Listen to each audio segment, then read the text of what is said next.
नमस्कार, मैं हूं देवेंद्र त्रिपाठी और आप देख रहे हैं मौसम तक चैनल। पूरे भारत में 29 जुलाई को कैसा रहेगा मानसून का प्रदर्शन, हम इस बुलेटिन में जानेंगे क्योंकि ये नेशनल वेदर बुलेटिन है। और सबसे पहले आपसे मेरा रिक्वेस्ट है कि अगर अभी तक आपने इस चैनल को सब्सक्राइब नहीं किया है तो ज़रूर कर लीजिए और बेल आइकन पर भी क्लिक कर लीजिए ताकि मेरे हर वीडियो आप तक पहुंचते रहें। और अगर आपको वीडियो में दी गई जानकारियां ठीक लगें तो लाइक और शेयर करना ना भूलिएगा वीडियो के आखिर में। और इस समय मौसमी सिस्टमों की बात अगर हम करें तो जो सिस्टम लो प्रेशर के रूप में बना था बंगाल की खाड़ी में, वो आगे बढ़ते हुए अब गंगीय पश्चिम बंगाल और इसके आसपास के हिस्सों पर पहुंच गया है। और ये सिस्टम इसी तरह से आगे बढ़ता रहेगा पश्चिमी और उत्तर पश्चिमी दिशा में। इसके अलावा ऑफशोर ट्रफ जो पश्चिमी घाटों पर बनती है, इस समय गुजरात से लेकर केरल तक एक्सटेंड हो चुकी है। एक साइक्लोनिक सर्कुलेशन उत्तरी पाकिस्तान और इससे सटे भागों के ऊपर है और इससे एक ट्रफ लाइन जो है वो गुजरात तक बनी है। तो कई सारे मौसमी सिस्टम हैं और साथ ही साथ आप जानते हैं कि उत्तर भारत के मैदानी क्षेत्रों से लेकर बंगाल की खाड़ी तक मानसून की अक्षीय रेखा लगभग इस तरह से बनी हुई है और मानसून की अक्षीय रेखा के पैरेलल ही ये लो प्रेशर सिस्टम आगे बढ़ेगा। और यही वजह है कि पूर्वोत्तर भारत, पूर्वी भारत और मध्य भारत के कुछ इलाकों में तथा उत्तर भारत के तमाम क्षेत्रों में अच्छी बारिश हो रही है और आने वाले समय में भी मानसून का प्रदर्शन इन भागों में जारी रहने की संभावना है। इन सिस्टमों के बीच और इन परिस्थितियों के बीच में कैसा रहेगा मौसम का मिजाज, आइए इसकी बात करते हैं। शुरुआत करेंगे पूर्वोत्तर भारत के क्षेत्रों से, क्योंकि जो वर्तमान सिस्टम है उसका इम्पैक्ट अभी पूर्वोत्तर भारत पर बना हुआ है, आज भी है, 28 जुलाई को भी और 29 जुलाई को भी रहेगा। हालांकि जब धीरे धीरे सिस्टम आगे बढ़ जाएगा तो इसकी जो एनर्जी है इसके साथ साथ मूव करेगी और नॉर्थ ईस्ट इंडिया में एक्टिविटी थोड़ा सा रिड्यूस हो जाएगी। हालांकि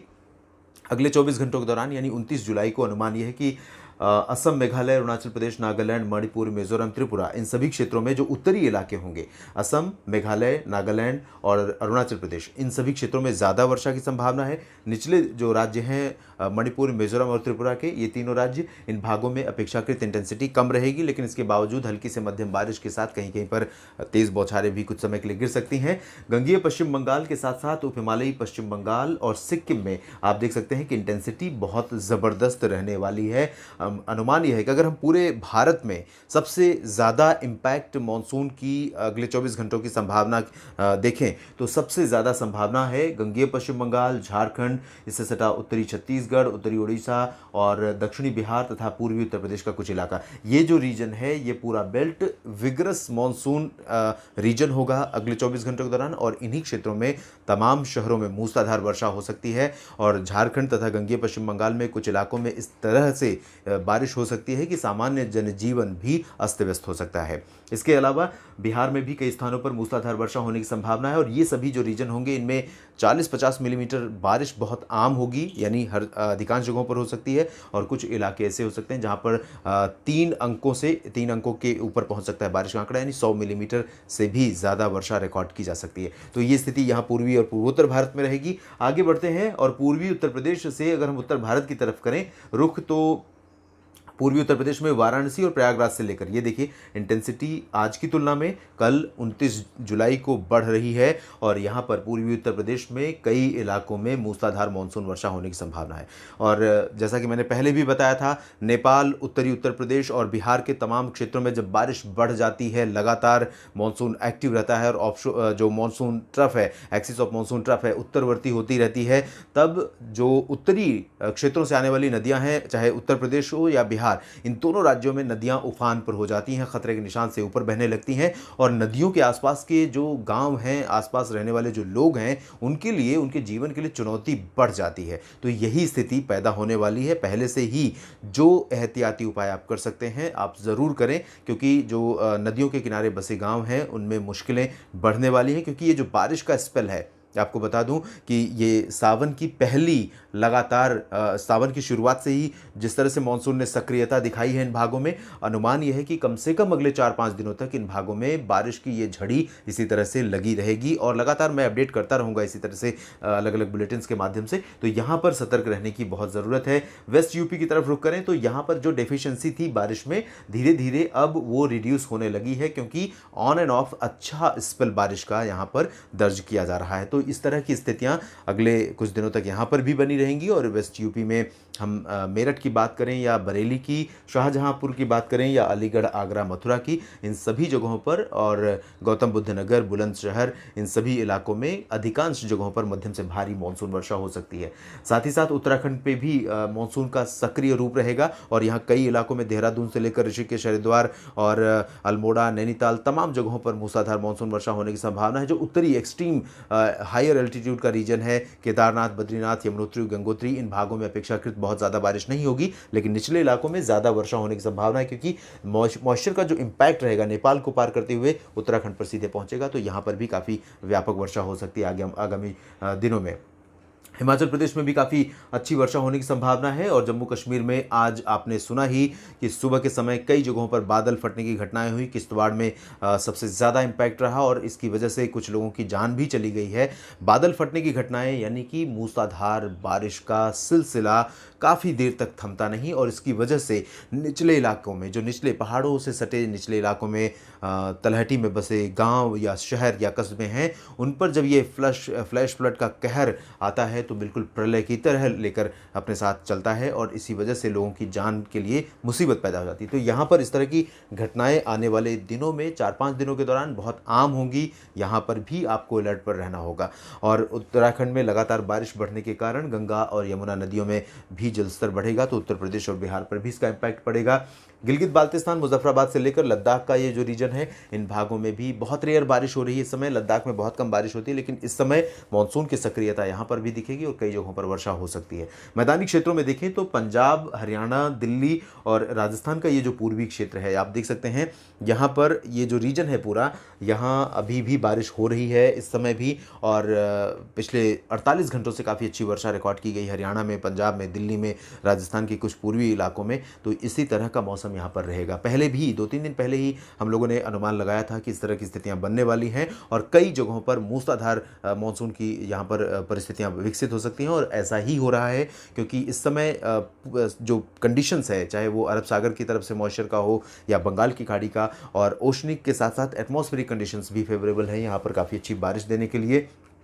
चूरू, गंगानगर, हनुमानगढ़, बीकानेर तक यहाँ पर बारिश हो सकती है। जैसलमेर, जोधपुर का जो रीजन आपको ड्राई दिख रहा है, यहाँ पर पूरी तरह से ड्राई वेदर नहीं रहेगा क्योंकि एक ट्रफ बनी हुई है पंजाब से लेकर गुजरात के बीच में और इस ट्रफ के साथ साथ मॉइस्चर आगे बढ़ रहा है। तो मॉइस्चर का इम्पैक्ट गुजरात को पार करते हुए राजस्थान पर भी पहुँच रहा है। तो राजस्थान का जो पश्चिमी इलाका है वो पूरा ड्राई कैसे रह सकता है? यहाँ पर भी बादल आएंगे, कुछ बारिश भी हो सकती है, लेकिन इंटेंसिटी, ये कह सकते हैं इंटेंसिटी यहाँ पर बहुत अधिक नहीं रहने वाली। लेकिन पूर्वी राजस्थान का पूरा क्षेत्र व्यापक वर्षा वाला हो सकता है। जयपुर में भी मूसलाधार वर्षा रिकॉर्ड की जा सकती है। और हरियाणा में भी आप देख सकते हैं, हरियाणा का जो दक्षिणी हिस्सा है और पश्चिमी हिस्सा, जहां पर बारिश बहुत कम हो रही थी दक्षिण पश्चिमी भागों में, यहां पर बहुत इंपैक्ट रहेगा मानसून का और कई इलाकों में ज़बरदस्त बारिश रिकॉर्ड की जाएगी। राष्ट्रीय राजधानी दिल्ली में एज यूजुअल घने मानसूनी बादल छाए रहेंगे, काली घटाओं के बीच रिमझिम फुहारों के साथ साथ कहीं कहीं पर और कुछ समय तेज़ बारिश का झोंका भी यहाँ पर आ सकता है। इसके बाद मध्य भारत की तरफ चलेंगे तो देखेंगे कि गुजरात में इंटेंसिटी बहुत ज़्यादा नहीं रहेगी।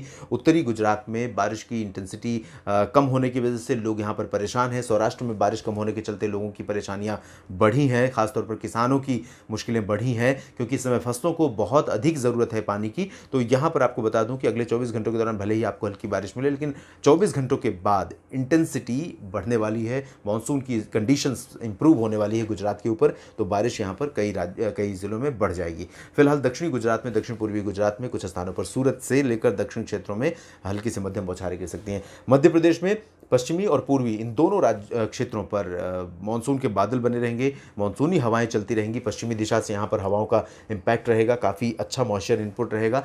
भारी वर्षा, जिस तरह की बारिश हमें उत्तर प्रदेश, बिहार, उत्तराखंड, हरियाणा पर दिख रही है, वैसी बारिश तो नहीं होगी, लेकिन ये कह सकते हैं कि जबलपुर, मांडला, बालाघाट, रीवा, सागर, सतना, पन्ना, छतरपुर, खजुराहो, इन सभी पूर्वी क्षेत्रों से लेकर ग्वालियर, गुना और विदिशा, भोपाल, होशंगाबाद, उज्जैन, इंदौर, रतलाम, देवास, धार, मंदसौर, खरगोन, इन सभी भागों में कई स्थानों पर वर्षा की गतिविधियां हो सकती हैं। मध्य भारत में छत्तीसगढ़ और उड़ीसा का जिक्र हमने शुरू में ही किया था, क्योंकि यहाँ पर इम्पैक्ट बहुत अधिक रहेगा और Chhattisgarh Orissa one of the rainiest state होंगे। जैसा कि मैंने बताया था, यहाँ पर सबसे अधिक बारिश झारखंड और पश्चिम बंगाल में होगी, तो उड़ीसा और छत्तीसगढ़ पर भी मूसलाधार मानसून वर्षा होने की संभावना यहाँ नजर आ रही है। महाराष्ट्र में, विदर्भ में बारिश बढ़ रही है। अनुमान यह है कि नागपुर, वर्धा, यवतमाल और आसपास के तमाम जिलों के साथ सभी जगहों पर मध्यम से भारी मानसून वर्षा हो सकती है। मराठवाड़ा और मध्य महाराष्ट्र में हल्की से मध्यम, कोंकण गोवा में मध्यम से भारी वर्षा जारी रहने के आसार हैं। दक्षिणी प्रायद्वीपीय भारत का रुख करें तो तेलंगाना के उत्तरी क्षेत्रों में यहाँ कई दिनों के बाद काफ़ी अच्छी बारिश के संकेत बन रहे हैं, संकेत मिल रहे हैं और ये जो सपोर्ट है मॉइस्चर का अरब सागर की तरफ से, उसकी वजह से यहाँ पर बारिश होगी। तो हैदराबाद के उत्तर में, यानी कि रामागुंडम, खम्मम से लेकर जो उत्तर पूर्वी इलाका है, इन भागों में कई जगहों पर मध्यम से भारी वर्षा रिकॉर्ड की जा सकती है। उत्तरी तटीय आंध्र प्रदेश में भी कई जगहों पर बारिश होने की संभावना है। इसके अलावा बारिश गोवा से लेकर तटीय कर्नाटक और केरल में कई जगहों पर रिकॉर्ड की जाएगी। मध्यम से तेज इंटेंसिटी होगी। आंतरिक कर्नाटक में और दक्षिणी तेलंगाना, आंध्र प्रदेश के रायलसीमा और दक्षिणी तटवर्ती क्षेत्रों और तमिलनाडु, इन सभी जगहों पर मॉइस्चर ज़रूर रहेगा। उमस परेशान करेगी, हवाओं में नमी का स्तर ज़्यादा ज़रूर रहेगा, लेकिन ये नमी कन्वर्ट नहीं हो पाएगा बादलों में, यानी कि जो उन बादलों में जो बारिश देते हैं। बादल यहाँ पर आमतौर पर छाए रह सकते हैं आंशिक तौर पर, लेकिन बहुत इनसे उम्मीद नहीं की जा सकती बारिश की। लक्षद्वीप, पुदुचेरी से लेकर अंडमान और निकोबार द्वीप समूह में मुख्यतः अगर हम देखें तो उत्तरी भागों में अंडमान के मौसम ज़्यादा सक्रिय नहीं रहेगा, लेकिन दक्षिणी अंडमान व निकोबार द्वीप समूह में कई जगहों पर मध्यम से भारी वर्षा हो सकती है। देश भर के मौसम पूर्वानुमान के इस बुलेटिन में अभी इतना ही। धन्यवाद।